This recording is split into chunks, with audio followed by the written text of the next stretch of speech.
Assalamualaikum warahmatullahi wabarakatuh.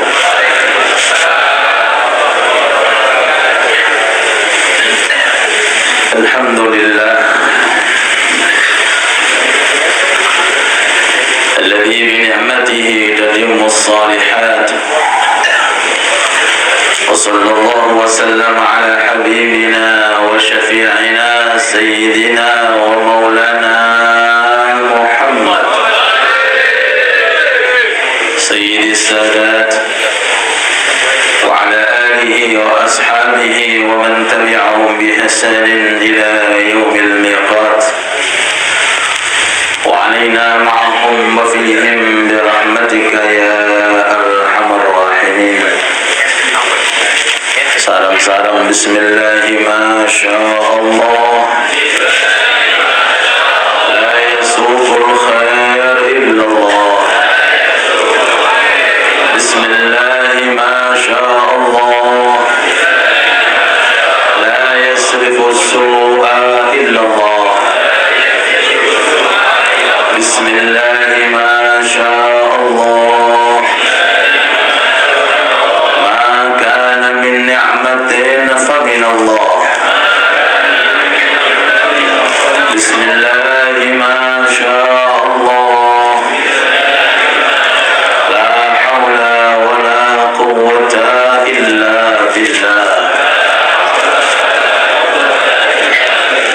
سبحانك لا علم لنا إلا ما علمتنا إنك أنت العليم الحكيم وتب علينا إنك أنت التواب الرحيم. Ya Allah, barakahnya hari Jumat, berikan tambahan sehat untuk kita semuanya serta keluarga kita dan kerabat kita.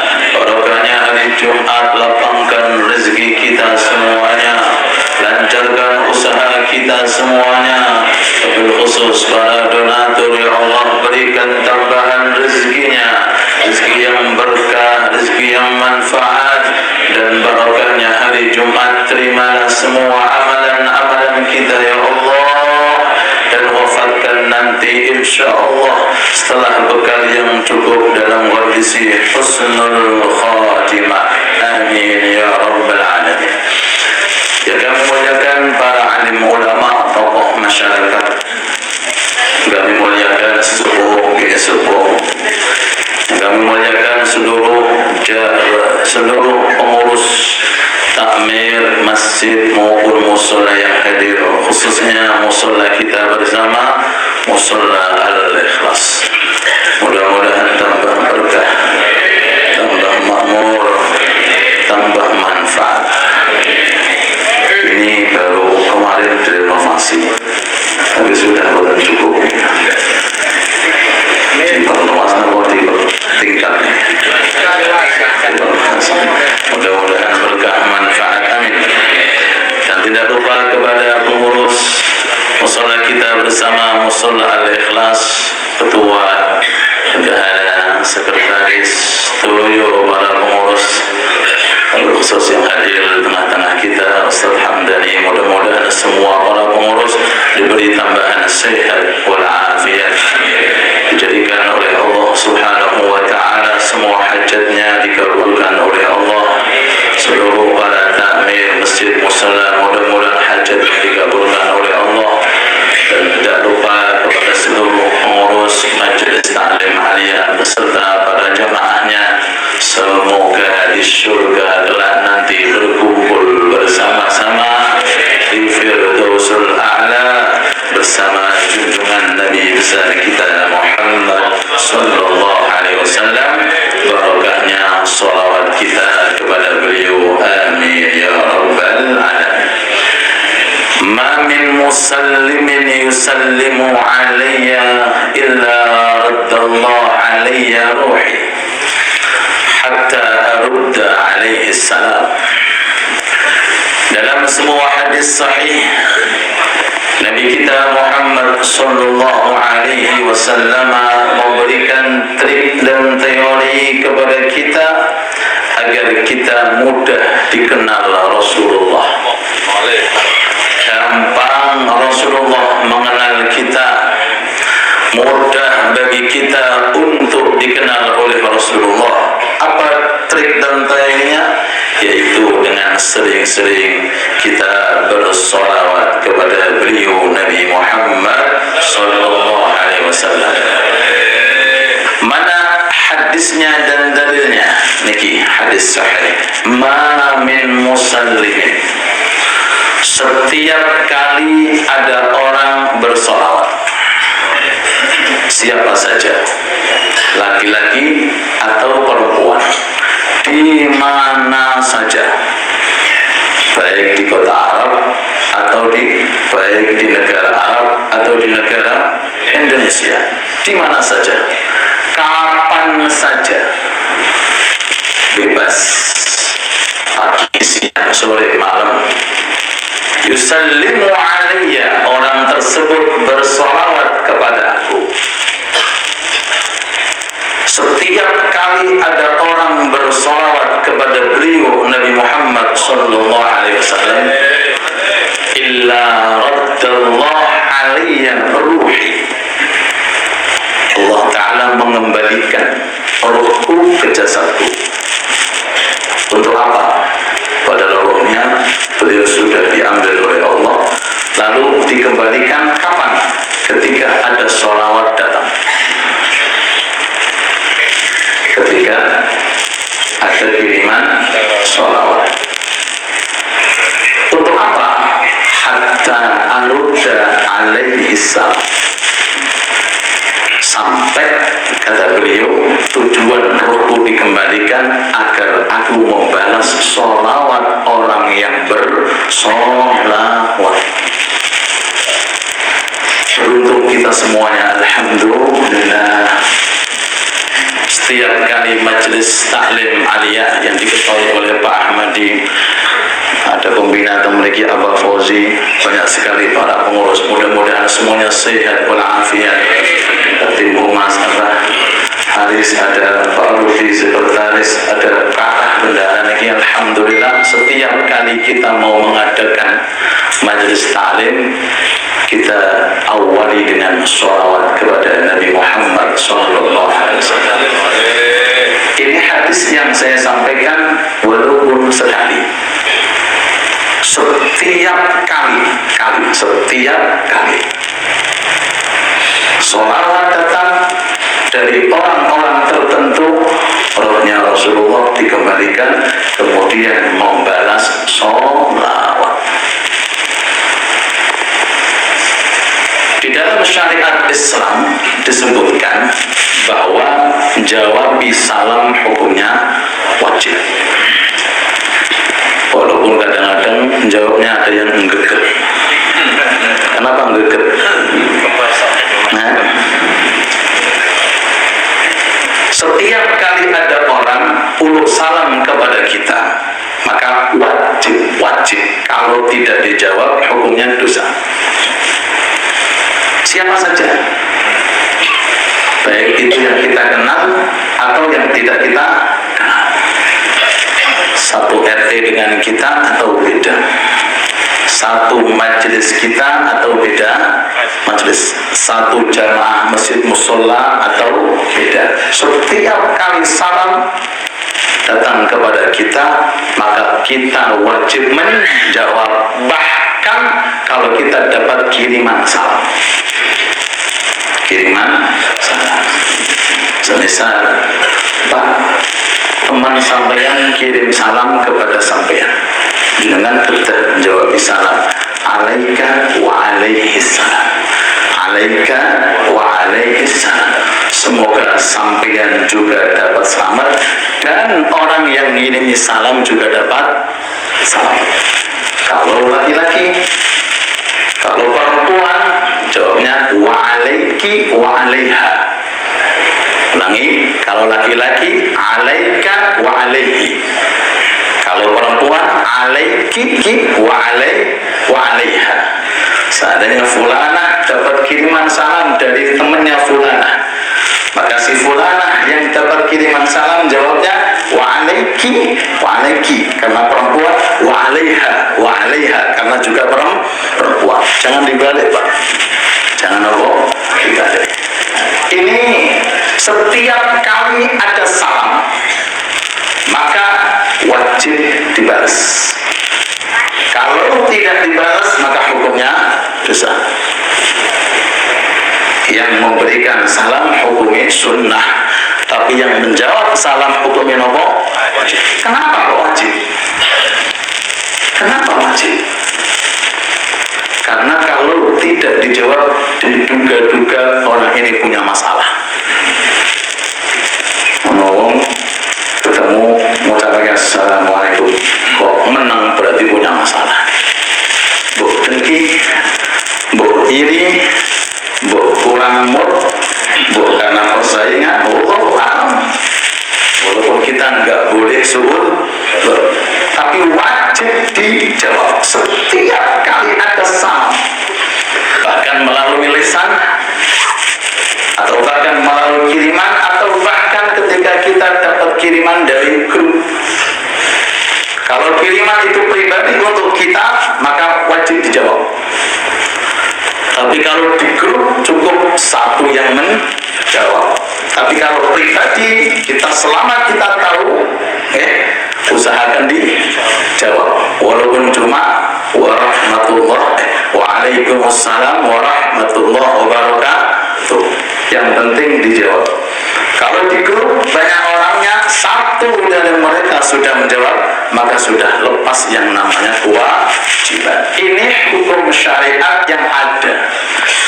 Bagaimana kalau salam ini kita aturkan kepada Nabi Muhammad sallallahu alaihi wasallam, pasti Rasulullah akan membalas salam kita. Dan jika Rasul itu membalas salam kita, berarti Rasulullah kenal dengan kita.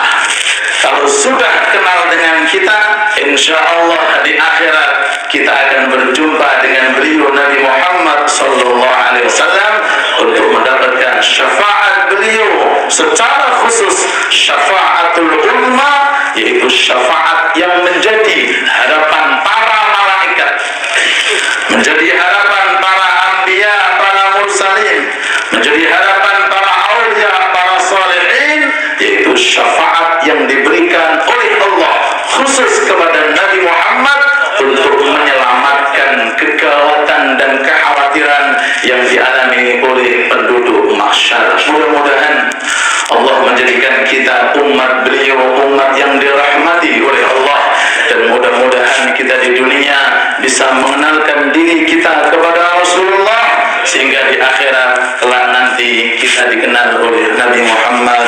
Amin ya rabbal alamin.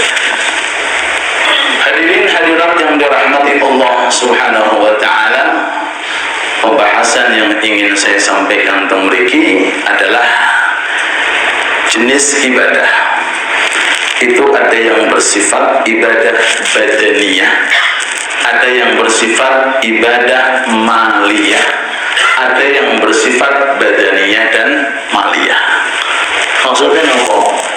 Ibadah itu wonten sing menggunakan badan mawon. Ada ibadah yang menggunakan harta mawon. Ada yang ibadah menggunakan badan harta. Kita lihat rukun Islam 5, setelah syahadat berarti 4, sholat. Ayo tolak dijawab, sholat, puasa, zakat, haji dan umrah. Yang pakai badan nopo? Sholat dan puasa. Sholat dan puasa nggak perlu dengan uang. Yang kedua, yang khusus pakai uang nopo? Zakat. Kalau nggak ada uang, nggak kewajiban zakat. Yang pakai badan dan uang nopo? Haji harus pakai badan sekaligus pakai uang. Kecuali kalau dalam kondisi darurat nggak bisa berangkat tapi punya uang, masuk namanya haji badan. Pengalaman yang kita miliki. Ini jenis ibadah. Ibadah yang bersifat badan, sholat, puasa niki maaf tanpa merendahkan paling gampang. Kenapa paling gampang? Gak gawe duit. Tapi ini ibadah yang berkaitan tentang uang. Berat nopo gampang? Berat nopo mudah? Sulit nopo gampang? Jawabannya itu. Semisal kalau kasih contoh, ada orang nih jamaah istiqomah, Masya Allah, tiap fardu datang, coba dicek. Ketika ada kotak infak jalan, di masjid atau di mana saja, atau mungkin ada kotak infak, ngeboke pora, kata boleh disuruh kalau dilewati dong. Saya jamaah Masya Allah, jamaah gak pernah absen, setahun gak pakai uang. Bahkan puasa Senin Kamis, puasa Daud, puasa Ayyamul Bid, puasa sebentar dulu doi kotak infak lembok pora. Apa jawabannya? Sekali lagi, milih pundi mas baca Quran 10 juzuk tiap hari dengan infak 1 juta milih mana? Gak milih, Masya Allah kan 10 juzuk kakean 1 juta kan milih nanti. Nah, kita jangan hanya fokus dengan ibadah yang bersifat badaniyah. Peningkatannya niki sangat lambat. Kurangi rasa cinta kita kepada dunia. Dikurangi. Kalau sholat nggak pakai uang, silakan. Puasa nggak pakai uang, Quran nggak pakai uang, zikir nggak pakai uang, ya silakan. Tapi beda dengan ibadah yang paling berat bagi hawa nafsu. Dicari. Nek jenengan pengen pantas ibadah supaya berkualitas, nilainya berharga di ibadah di hadapan Allah, cari ibadah yang paling berat untuk hawa nafsu. Ini ada orang kaya nih, senangannya iktikaf.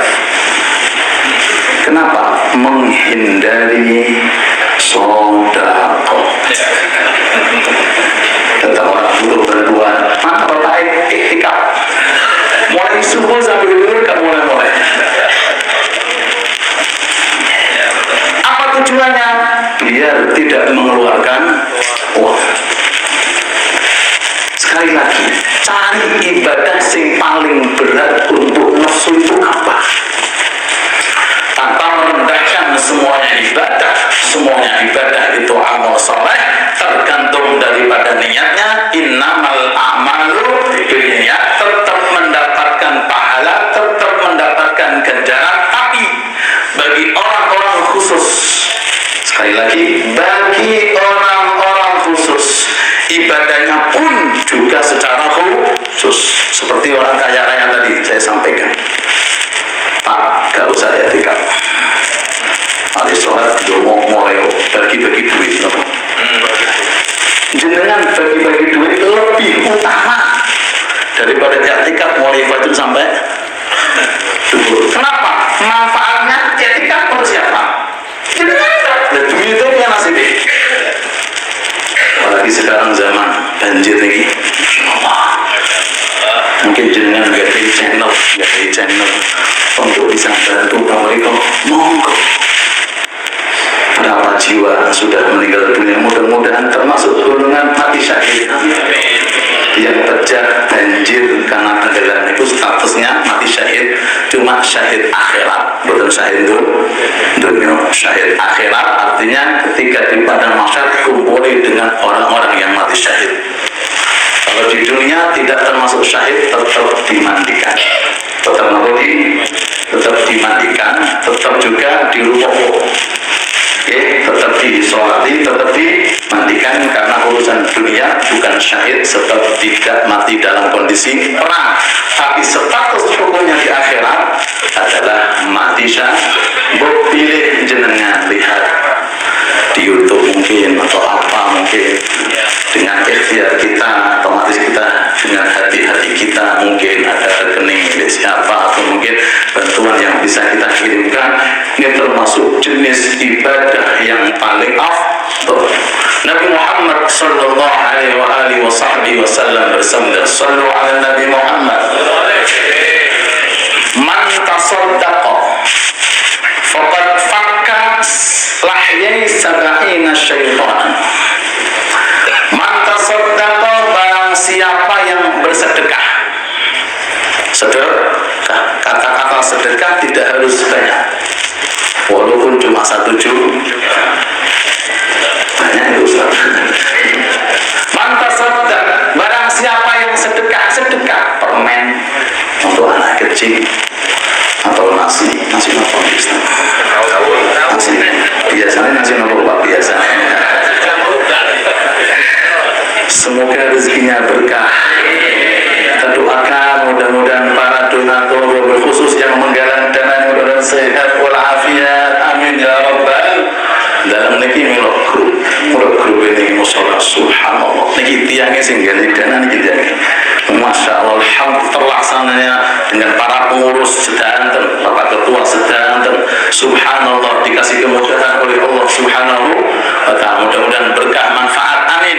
Man tasaddaq, barang siapa yang sedekah, yang penting sedekah. Sedekah. Yang penting sedekah. Seceguk air, masih sebungkus permen, coklat, uang 2.000 untuk parkir, untuk tangan. Yang penting sedekah. Yang penting harus dikeluarkan. Dasarnya sedekah ngalang-ngalain jemaah, ngalang-ngalain tahajud, ngalang-ngalain baca Quran. Kenapa? Tadi gak pakai duit. Jadi ibadah yang tidak pakai uang itu Pak, jenengan silakan, tapi jangan ketinggalan yang pakai uang. Niki, man tasaddaq, barang siapa yang sedekah, bebas apa saja. Faqad fakka lahyai sab'ina syaitanan, orang itu telah membunuh, artinya menghancurkan, mengalahkan 70 syaitan. 70 apa? Sekali sedekah 70 syaitan 16. Sedekah 2 kali 70. Kalau tiap hari 5 kali, hitung pulau ping 5. Pinten niku? Baik kok. Insyaallah ya. Subhanallah. Faqad fakka lahyai sab'ina syaitanan. Para ulama mengatakan apa maksudnya 70 syaitan? Syaitan itu kalau menggoda manusia tentang urusan duit itu macam-macam. Ada yang alasannya ojo sodako omahmu bocor cici, ojo sodako penggulu tuh alpat, awalnya sepeda ongker loro, gak usah sodako tuh macam-macam sampai 70 stop. 70 nopo stop. Barang siapa yang mampu sodako, mampu nih wabil khusus hari Jumat, wabil khusus malam Jumat, berkhusus di tempat-tempat apalagi dalam kondisi saat ini, atau mungkin acara-acara keagamaan. Sebentar lagi acara lagi ucapan Isra Mi'raj, Maulidan, acara apa saja yang sifatnya untuk kemaslahatan bersama. Faqad fakka lahyai sab'ina syaitanan, 70 syaitan dikalahkan. Artinya apa? Syaitan mudah ganggu jamaah, mudah ganggu orang puasa, tapi nek kena wong sing seneng sedekah enggak tanpa. Kenapa? Terpenggal, terkalahkan, sulit untuk menggoda orang-orang yang harus. Kenapa? Hatinya sudah tidak cinta dengan dunia. Apa manfaatnya Pak? Ngapunten, Qur'annya Masya Allah, tapi masih bakhil. Quran yang dibaca lagi kok tidak membuahkan suatu hasil. Puasa nih Masya Allah berunduk terus sampai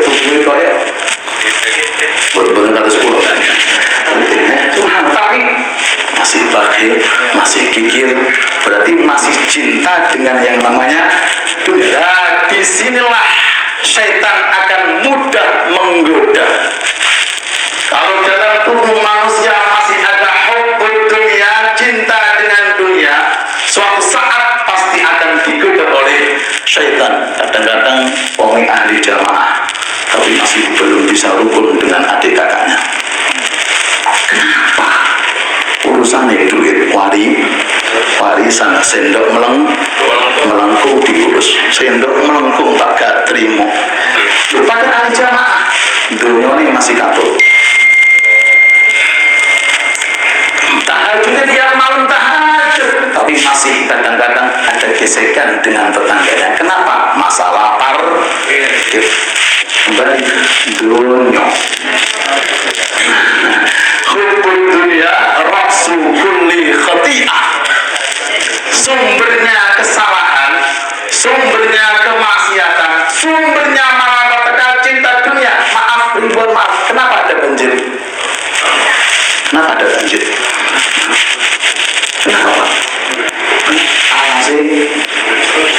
Alase terus ini di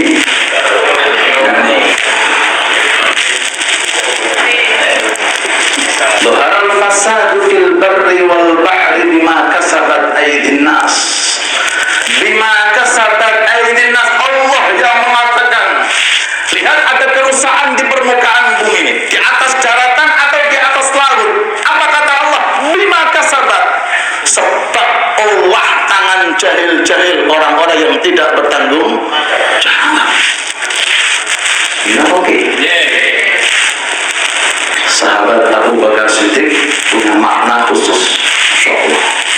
Beliau mentafsiri makna kerusakan di daratan adalah kerusakan lisan. Cacian-cacian, hinaan-hinaan yang kita dengar, ahli bait, para habaib dihina, para ulama dihina, orang-orang dihina. Naudzubillah, kerusakannya dengan lisan. Kemudian sahabat Abu Bakar mengatakan, apa kerusakan yang ada di lautan? Rusak hati.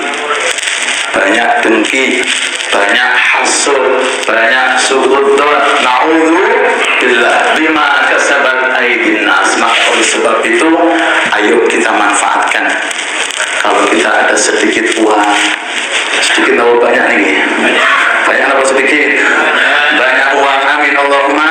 Sisihkan separuh harta kita titipkan kepada Allah Subhanahu wa ta'ala. Apa tujuannya? Sebelum membahas masalah pahala nih, supaya hati kita agak sedikit berkurang kecintaan terhadap dunia. Naudzubillah. Salah satu ayat di dalam Al-Quran, mari kita hayati sejenak. A'udzubillahi minasyaitonirrajim. Lan tanalul birra hatta tunfiqu mimma tuhibbun wa ma tunfiqu min syai'in fa innallaha bihi alim. Lan tanalul birra. Jangan berharap surga. Allah. Lan tanalul birra, jangan berharap kebaikan. Imam Ibnu Abbas mengatakan kebaikan yang dimaksud masuk ke dalam surga. Jangan berharap masuk ke dalam surga sebelum mengeluarkan apa yang kita cintai. Hatta tunfiqu mimma tuhibbun. Sebelum menginfakkan, bukan semuanya, sebagian daripada apa yang kita cintai. Tolong jawab kompak. Sopo singkat senang dunia angkat tangan. Yang gak suka uang angkat tangan. Gor ini. Semuanya gak peduli jenengan aku sing ngomong. Nek untuk duit motonin aku. Meripati cuy ketika pas nengok duit. Subhanallah. Ini memang rangkaian yang dirangkai oleh Allah Ta'ala dalam tubuh manusia. Menungso mau gak mau pasti cinta uang, cinta dunia, cinta kedua. Sudah kali Allah Ta'ala aku punya surga, ingin masuk enggak? Aku punya surga, ingin masuk enggak? Saya Gusti, keluarkan sebagian uangmu. Hatta tunfiqu mimma tuhibbun. Allahumma shalli ala Muhammad. radhiyallahu anhu wa arda. Ini orang kaya raya juga, sahabat Abu Thalhah, bapaknya sahabat Anas, bapak Kualon, bapak Tidi, Abu Thalhah Al-Ansari. Ini menggadai uang banyak. Di antara harta yang dia miliki adalah sepetak tanah yang disebut dengan Bayruha, letaknya di depan Masjid Kanjeng Nabi Muhammad SAW. Jadi tempat refreshing, refreshing. Letaknya pas dekat dengan masjid. Jadi kalau beliau selesai dari masjid, masuk itu sambil santai-santai, ya, hijau-hijau, lihat burung itu sangat. Lihat sahabat ini nggak bisa ditandingi, Pak. Makanya dalam hadis, sebelum saya lanjutkan, okay, sedekah yang dikeluarkan oleh sahabat, walaupun cuma separuh mud itu 66 orang, separuhnya berapa? 3 orang. Itu kalau yang keluar dari sahabat tidak bisa bandingin saudara kita, tidak bisa dibandingi saudara kita, walaupun kita punya gunung selangit. Sahabat imannya nggak bisa ditanding. Loh, ini sahabat Abu Thalhah punya sepetak tanah yang paling dia sukai. Tentang firman Allah mengetuk hatinya. Ini sebabkan hati ini, angel lupa. Angel. Allah Ta'ala menurunkan firman-Nya, lan tanalul birra hatta tunfiqu mimma tuhibbun. Secara khusus Abu Thalhah jangan berharap surga. Abu Thalhah jangan ingin surga sebelum kamu mampu mengeluarkan sebagian dari harta yang paling dicintai. Harta yang paling lengar-lengar, Pak. Paham lengar-lengar? Apa lengar-lengar ini? Bersin-bersin apa lengar-lengar? Lengar-lengar itu Allah, ada sesuatu yang mendorong itu. Astagfirullahaladzim. Seketika itu tanpa konsultasi, tanpa banyak pikir, datang kepada Rasulullah. Allahumma shalli ala Muhammad. Ya Rasulullah, ada ayat turun mengatakan surga akan mudah didapati bagi orang yang menginfakkan sebagian hartanya. Aku punya harta yang paling saya cintai, Bayruha, kepada masjid. Kulo sedekah ke ya Rasulullah. Calon jenengan ini siap ngomong. Acara Islam Arab di depannya ini siap ngomong betul ini. Masya Allah, mudah-mudahan, amin. Ya Rabbal Alamin. Bayruha langsung kemudian datang sertifikat komplit ya Rasulullah, kulo sedekah, kulo sedekah. Pertanyaan yang membuat saya kadang-kadang berpikir, kok gampang menghilangkan rasa cinta dunia itu gampang ibu-ibu para sahabat. Awak ini udah bener-bener kok. Kok tak amal sih golek sing paling lucu duitnya. Kok sing apa tuh boleh mana? Ya Allah kok ini sulit perkembangan semacam ini, walaupun ahli ini ahli itu terkait masalah uang harus kita tuntaskan. Sabda Rasulullah, "Ma'ana qasmalun min sadaqatin bal yazdad." Tidak mungkin akan berkurang kalau harta itu sudah masuk area sedekah. Bal yazdad, justru akan tambah dari segi mana doa ditambah rezekinya oleh Allah, dari segi mana batin ditambahi infaknya oleh Allah, dari segi zahir rezekinya akan ditambahi oleh Allah, dari segi batin insya Allah jenengan akan dibukakan pintu-pintu sedekah, pintu-pintu infak. Biasanya bulan ini sedekah kepada fakir miskin seandainya. Bulan depan insya Allah bisa nambah sedekah fakir miskin di anak ya. Bulan ini bisa infak derek-derek urunan majelis taklim. Insya Allah bulan depan ditambahi 2 majelis taklim. Itu maknanya bal yazdad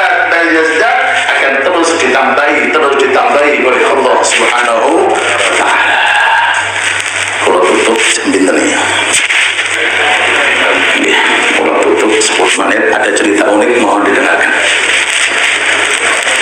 Ada budak itu hamba saya, disuruh majikannya, nih 4 dirham, berikan sesuatu untuk aku.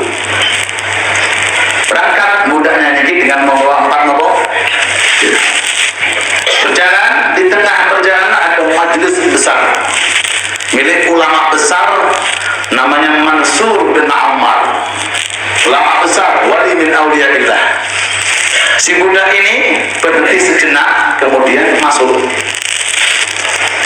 Lalu pas saat itu syekhnya menerangkan tentang fadilah sedekah. Syekh mengatakan, barang siapa di antara kalian yang bisa memberikan sedekah kepada orang miskin ini, orang miskin ini, saat itu pada orang fakir miskin, maka akan aku doakan 4 doa. Wah, langsung Pak Bidai langsung bukan pikiran masalah majikan nih, ngomong 4 dirham dikasihkan. Saudara, oh ini Pak, yang paling sulit nih Pak. Angin boleh ibadah itu paling sulit, senengane wae. Langsung sekedar tanpa usaha sih, nggak mikir ini milik majikan, dah bismillah, doa dari wali, insya Allah mustajab, langsung dikasihkan 4 dirham, pulang kata majikan, di titipan mana titipan, kata budaknya, nggak dapat apa-apa majikan, maaf, cuma saya dapat 4 doa. 4 doa, maksudnya apa 4 doa? Barusan tadi saya hadir majelisnya Mansur bin Ammar, majikan, oh ulama besar itu, wali itu, terus dia meminta dari kalangan kita siapa yang mau memberikan sedekah kepada fakir miskin yang hadir, terus kasihkan 4 dirham. Lalu dia mendoakan saya 4 hari. Oh, 4 hari. Lali majikannya, lali urusan apa? Urusan apa? Lali. Ini 4 doa. Yang pertama, dia mendoakan saya, mudah-mudahan saya bebas dari budak. Kata majikan, kamu saya merdekakan untuk satu. Kamu saya merdekakan. Majikannya dia untuk barukan doa apa? Kamu merdeka, bukan jadi budakku. Kata majikan yang kedua, dia mendoakan mudah-mudahan saya dikasih rezeki oleh Allah. Kata majikan, tak kasih 4.000. Dia mengeluarkan 4 dirham ditambahi, diganti apa? 4.000 dirham. Allah Ta'ala bukan bakhil, bukan kikir, tapi perlu kesiapan kita. Lain keran itu apa buka cerit ya, lain keran itu gerocok, insya Allah gerocok. Kenapa gitu? Ini seger, masya Allah seger. Oh, yang ketiga, apa nih? Allahumma shalli ala Muhammad. Yang pertama tadi dimerdekakan dari sifat kebudakan, yang kedua dikasih namanya apa? Rezeki, dan yang ketiga ini lali.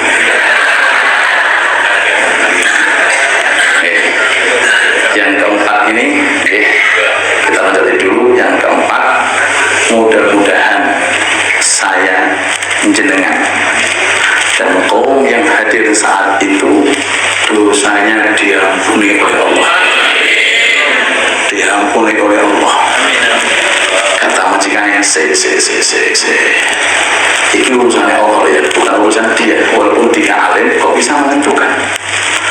Kalau urusan masalah mau merdekakan budak, itu hak saya bisa merdeka.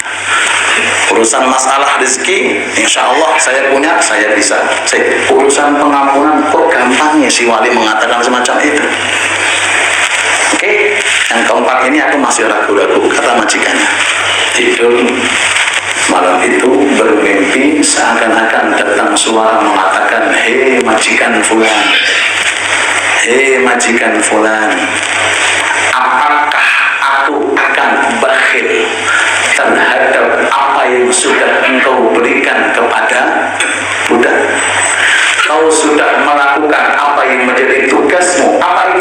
ngasih ini. Apakah aku biarkan begitu saja? Aku ampuni dosanya Ammar si kiai, aku ampuni dosanya budak, aku ampuni dosamu hei majikan, dan aku ampuni seluruh kaum yang hadir saat ini. Alhamdulillah. Cuma yang ketiga mau oke, mau dicari bareng-bareng. Mudah-mudahan berkah manfaat. Dan sekali lagi kita doakan para pengurus takmir masjid musola, mudah-mudahan sehat walafiat, panjang umur fi ta'atillah, dan para pengurus majlis aliyah mudah-mudahan panjang umur, sehat walafiat, beserta para jamaah musola al-ikhlas, jamaah masjid aliyah semua yang hadir, insyaallah barokahnya hari Jumat insyaallah mendapatkan husnul khatimah. Amin ya rabbal alamin. Wa sallallahu ala sayyidina Muhammad wa alihi wa sahbihi wasallam. Alhamdulillahirabbil alamin.